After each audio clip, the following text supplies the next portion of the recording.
Bueno, moito ollo a isto, porque David estaba tranquilamente almorzando nun bar de Ferrol cando de súpeto comezaron a darlle coiteladas. Moito ollo porque ele sentiu algo, pensou que era algún coñecido que lle ia a dar unha aperta e xa lle dixeron os do bar: estás cheo de sangue, e xa el se viu, claro. Aí está desvendo as feridas de David, nas costas e tamén no peito. Segundo as testemunhas, a muller estaba fumando fora, tranquilamente, e de súpeto entrou dentro xa co coitelo de serra e cravoullo a David.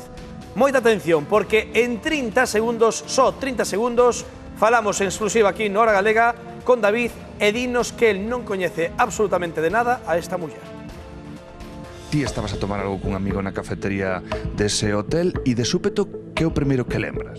Unos golpes por la parte de atrás del cuerpo. Ese momento nin detectas que estás a ser víctima dun ataque con unha arma branca. Nada, pensé que era un compañero que me venía a saludar.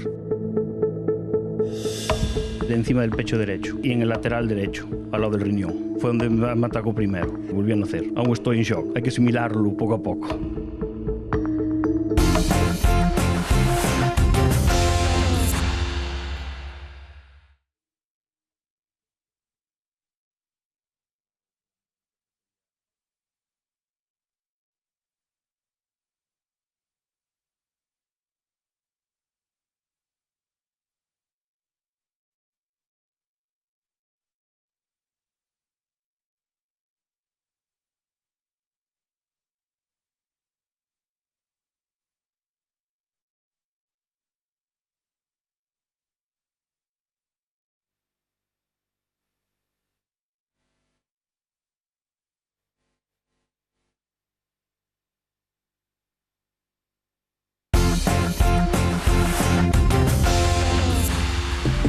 Grave apuñalamento nesta cafetería de Ferrol. Ocorreu onte contra as 9:30 da mañá.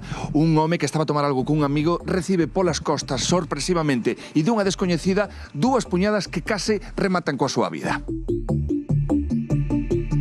Non sei se sabe o que ocorreu onte ás 9:30 no hotel. Sí, bueno, leí na prensa. Eso está al orden del día, por desgracia. Tampouco me sorprende moito. Estas cosas nunca, sempre pensas que pasan máis lexos, non? Unha cosa moi rara, porque sen motivo algún Tranquilamente podía haber morto.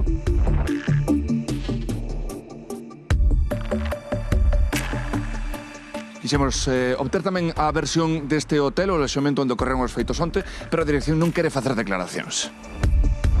como pode haber alguén que sen motivo apuñale a alguén. Porque é moi injusto. Un locura transitoria ou non sei. Agora chegamos a Canido, este outro barrio de Ferrol. Sabemos que nel reside David, a víctima de onte. Imos intentar localizalo, falar con él.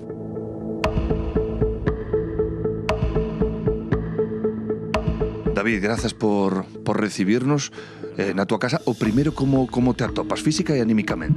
Bien, estoy bastante bien, fue más que nada el susto y tengo ahí unos puntos en un lateral y en el pecho una pinchada pequeñita. Eran as 9:30 da mañá, donte luns, ti estabas a tomar algo cun amigo na cafetería dese hotel e de súpeto, que é o primeiro que lembras? Unos golpes por la parte de atrás del cuerpo. Ese momento nin detectas que estás a ser víctima dun ataque con unha arma branca. Nada, pensé que era un compañero que me venía a saludar.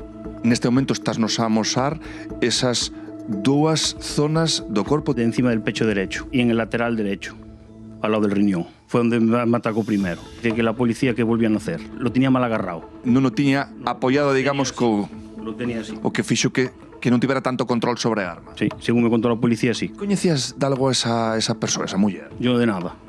Nada. Sabes se podía ser vítima de algún tipo de trastorno mental? Ellos barajaban esa hipótesis, que tuviera un incidente en la casa. Supostamente que lle plantara lume a unha casa. Sí, así dijo la policía. Noto na tua cara unha combinación de emoción e de felicidade porque volviches nacer. Según la policía, sí, volví a nacer. Aún estoy en shock. Hay que asimilarlo poco a poco.